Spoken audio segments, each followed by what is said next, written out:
Hello, everyone. This is Noah and John, and it is Friday, and we are from UrbanDigs, and that means you're getting your weekly Manhattan reports. If you want to know what's going on, you listen to us. John, we got good stuff. We're going to get to it in just a minute, but first, let's look at the basics. We're looking at supply 9288. That's where we came in. Show me the chart. Well, 92.88. I'd like to see it. It's a gain. It's a 2% gain from where we were last week. But honestly, no. Look at the chart here. Supply starting to slow down a bit. We're starting to slow down. Is the top in? I don't think the top's quite in, but I think we're getting close. Yeah, we're starting to slow down, and that's an interesting sign. So we'll talk about that a little later. Let's move on to demand. Pending sales 1840. That's where we're coming in. Show me the chart, Johnny. 1840. That's almost 6% from where we were last week.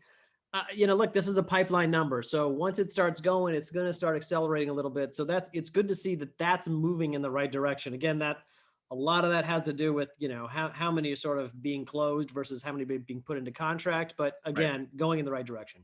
Right. What's going in, what's going out, et cetera, et cetera. Let's move on to the 1 week trends, Johnny. The 1 week trends. We're moving on. 1 week active inventory. Ding, ding, ding. We're coming in. Oh, 372. That seems low.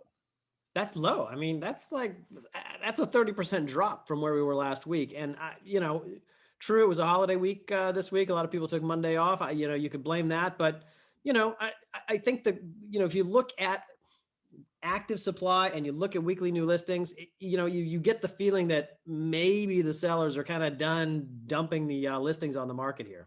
Yeah, and you make a really good point, John, because we've gone into this whole mess and we've come out of this whole mess saying that there's going to be a whole bunch of inventory that's going to come on the market that did not come on the market for the whole shutdown period.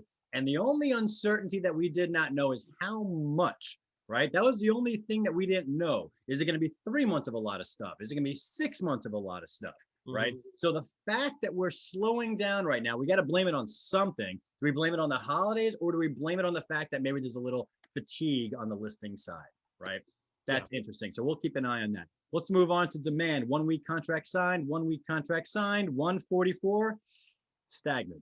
Yeah, it's stagnant. I mean, that's basically a 3% drop from where we were last week. And, I think, as you were saying about actives, and the unknown was how many listings are actually going to come on the market. I think demand here still remains the unknown. I think there's so much uncertainty out there that we're just waiting for a little bit of clarity before we start pushing through this level that we're stuck at. Right. And I would agree with everything you're saying. And what we're really looking for is we're looking for a bust out. We're looking for this number to rise to the 160s, 170s, 180s, something away from the 140s and 150s. Yeah, so listen, to be honest, we discussed this, a couple of weeks ago.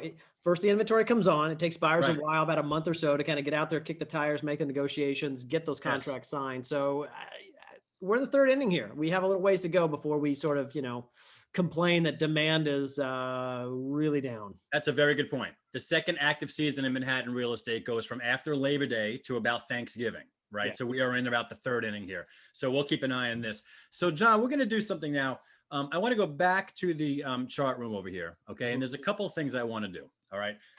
We got Q3 reports coming out. Okay. And people are going to see some surprising stuff. They're going to see some price rises from year over year, right? And they're going to say, well, what's going on? Price rises year over year, price rises quarter to quarter, right? To confuse you even more, right? Exactly. In this whole COVID uncertainty, Manhattan prices are rising, right? Are they really rising, or what's going on here? So I want to explain to people what is happening here and why you need to just take this report and even the next quarter's report with a grain of salt a little bit. Let me show you why. So I'm going to go to monthly close sales right here. Monthly close sales, right? Okay. Here's monthly close sales. Now think of quarterly reports. Q3, right? It's July, August, September, right? It's a combination of those 3 months. If you think back, we interpret trends here in Manhattan on a year-over-year basis, right? That's how we filter out the noise of seasonalities. We look, where were we this time last year? So we can compare apples to apples in terms of timing in the calendar year. That's how you factor out seasonality. So when you go back in time to last year, you got to think what was going on back then last year. And what was going on back then last year is we had a big policy change on July 1st, 2019. We had the mansion tax, we had rent regulations. Okay. The mansion tax specifically had a pull effect. We talk about this often. People remember it, et cetera, et cetera. It kind of got old news.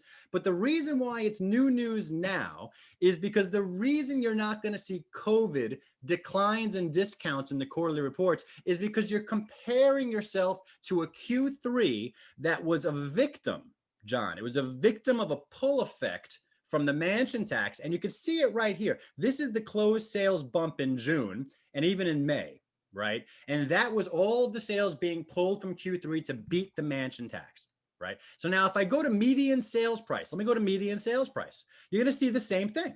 You're going to see a bump from all of those sales that got pulled into Q2, pulled in early to beat the tax. And then the subsequent quarters had a negative victimized effect of going down and showing kind of an artificially low rubber band rebound effect kind of thing. Snapshot up, snapshot down. Yes. In reality, you should smooth all of this out. We really were just kind of slowly declining instead of popping up and then popping down.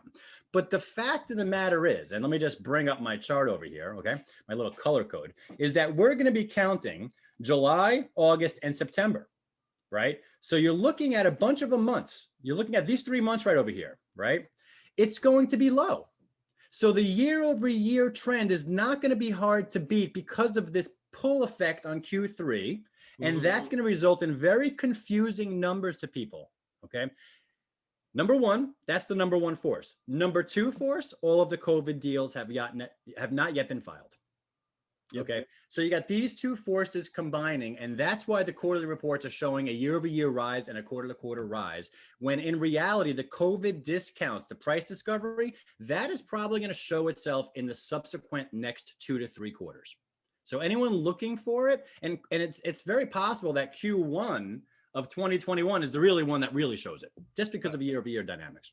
Yeah, no, it's very interesting, and I think there's a couple takeaways from this. You know, number one, I think the most obvious thing is when you look at that big spike that was June of 2019, all those sales pulled in there. I think the big takeaway is not, wow, a lot of sales closed, but the big takeaway to me is people at the end are very motivated by price and by saving some money. So if there's an opportunity for them to do that, they are really going to take advantage of that. So if I was to take that thought from then and bring it to now, I would think, all right, at some point, supply is going to get to a point where prices are going to sort of moderate a little bit, and it's going to be Manhattan is going to look like a fire sale, and the demand is going to come roaring back, as we saw here. So are we at that point right now? I'm not sure. So the second takeaway I have from this is that these numbers make everything sort of very difficult to find and very difficult to understand what's happening on a real-time local level. So It almost makes me say, if you're looking at a quarterly report trying to figure out what's happening,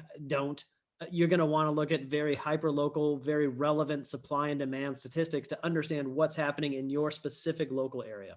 That's right. And we are probably going to go into the next 4 to 6 months are going to be the most confusing period in terms of price trends due to the fact that we're trying to get this information. We're looking at it monthly. And then we got these quarterly reports coming out after the fact that we're looking at these monthly reports, and we're all trying to piece together, and the quarterly report may say something different than the monthly reports that we're looking at.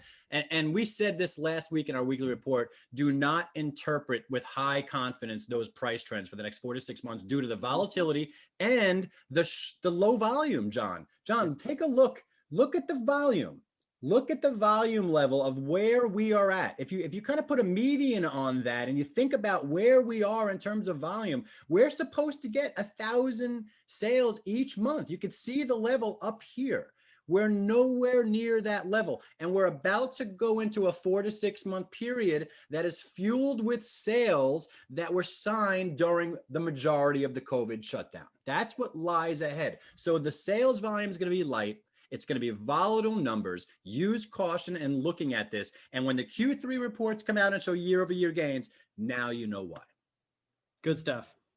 Well, I hope this was clear. I hope it wasn't too confusing. Sorry it was too long. Thank you for listening if you got this far. That is John Walkup. I am Noah Rosenblatt. We are both of UrbanDigs. You guys have a great weekend, and we'll catch you next week.